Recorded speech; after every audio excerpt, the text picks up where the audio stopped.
Imagine this. You wake one morning to find your phone shattered, your email inaccessible, your social media accounts erased. No notifications, no messages, no demands. Just silence. At first, panic seizes you. How will anyone reach you? How will you prove you exist without the constant hum of response? But then something stranger happens. The world doesn't collapse. Instead, it recalibrates around your absence. People begin to think differently about you. Conversations you once dominated now unfold without you. The roles you filled are reassigned. And then comes the most unsettling realization of all. You were never as indispensable as you believed. Why does this thought unsettle us so deeply? Because it exposes a hidden terror, that our worth is tied to our availability, that to be needed, we must be reachable, that to matter, we must never disappear. But what if the opposite is true? What if your absence, not your presence, is the real measure of your power? Carl Jung once observed, "Loneliness does not come from having no people around you, but from being unable to communicate the things that seem important to you." But what if the deeper loneliness is being unable to communicate with yourself, because you're too busy answering everyone else? Here lies the paradox. The more you make yourself available, the less you become yourself. So, the great question isn't just what happens when you stop being available. It's this: who do you become when you're no longer a constant answer to others' demands? The answer will change everything. The compulsion to be always available is not a personal failing. It's a cultural hypnosis. We live in an age where responsiveness is mistaken for virtue, where immediacy is confused with intimacy. But beneath this lies a deeper, more insidious force: the fear of irrelevance. To be unavailable is to risk disappearing from the collective consciousness, to surrender the illusion of control. Carl Jung saw this as a symptom of the collective shadow, the unspoken rules that dictate how we must behave to remain accepted. Society rewards the always-on individual with praise, they're so reliable, but punishes the withdrawn with suspicion. Why aren't they answering? Becomes a quiet accusation of betrayal. Friedrich Nietzsche warned of this and thus spoke of Zarathustra. In the end, one loves one's desire, and not what is desired. We don't crave connection, we crave the validation that comes from being needed. But here's the psychological trap. The more you feed this hunger, the emptier you become. Like a star collapsing under its own gravity, perpetual availability turns you into a black hole of other people's expectations. Jean-Paul Sartre called this bad faith, the act of surrendering your authenticity to fit a role. You are no longer a person. You are a function, a tool, a means to an end. And so the question shifts: why do we cling to this self-betrayal? Because the alternative, solitude, uncertainty, the terrifying freedom of being unseen, feels like annihilation. But what if that annihilation is the only path to rebirth? At first, the cost of constant availability is subtle.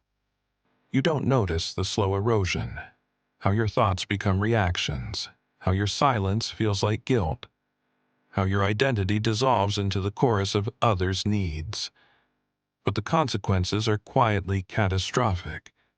Neurologically, your brain rewires itself for distraction, not depth. The dopamine-driven loop of notifications trains you to crave the trivial, leaving no space for the kind of sustained focus that births original ideas. Psychologists call this continuous partial attention, a state where you're everywhere and nowhere at once. You become a ghost in your own life, haunting conversations you don't remember having, agreeing to obligations you don't recall choosing. Culturally, this dynamic breeds a society of exhausted performers. Social media turns absence into suspicion. Why did they leave me on read? While workplaces equate responsiveness with dedication. The unspoken rule: to hesitate is to reject. To pause is to betray. But as Aldous Huxley foresaw in Brave New World, a world that banishes solitude also banishes thought. Without the space to withdraw, you lose the ability to ask the most dangerous question. What do I actually want? The greatest consequence, though, is existential. When you're never unavailable, you're never fully alive. Your relationships become transactions, bargains of attention masquerading as connection. Your creativity withers because innovation demands the very thing you've surrendered: uninterrupted time. And your will atrophies because a muscle never tested cannot grow strong. This is the silent tragedy of perpetual presence. You think you're maintaining control, but you're only ensuring your own obsolescence. Because if you never disappear, how will anyone ever miss you? How will you ever find yourself? The way out begins with a single radical act: disappearance. Not as a passive retreat, but as a deliberate strike against the machinery that feeds on your presence. This is not about neglect, it is about reclamation. History's most transformative figures mastered the art of strategic absence. Nietzsche wandered the Alps for years in self-imposed isolation, forging philosophies that would dismantle centuries of thought. Emily Dickinson withdrew into her Amherst bedroom, yet her poetry echoed far beyond the walls she chose. Carl Jung himself spent months in his Bollingen Tower, carving stone and confronting visions that would birth his greatest work. Their power did not come from constant engagement, but from the audacity to remove themselves, to let the world ache for their return. Your rebellion starts the same way, by creating zones of inviolable silence. Schedule hours, then days, where you exist solely for yourself. Let calls go unanswered. Leave messages unread. Watch as the initial panic, yours and theirs, gives way to a startling truth. The world adapts.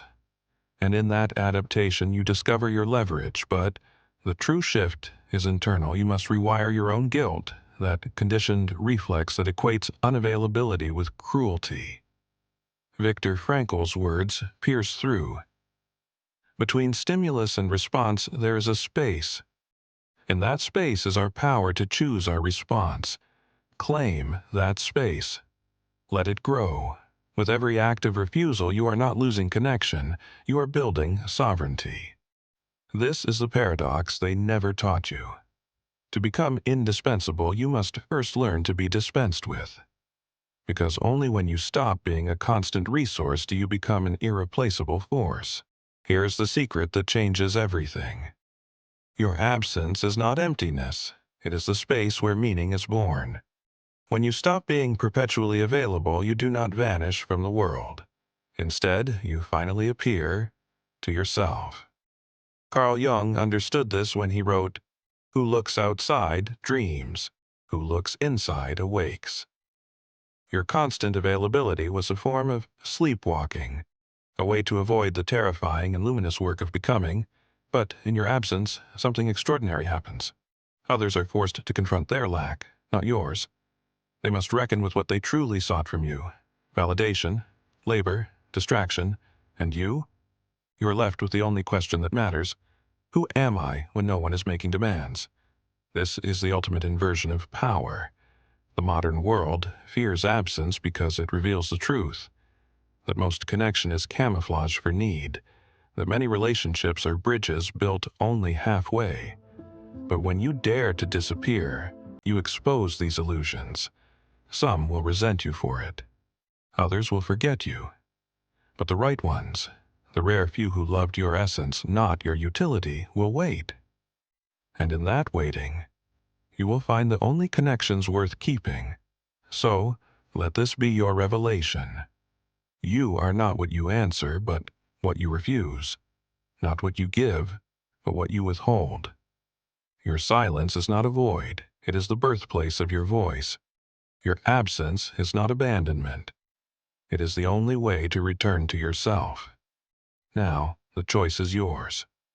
Will you remain an echo in the chorus of others' lives, or will you step into the quiet and discover the sound of your own existence?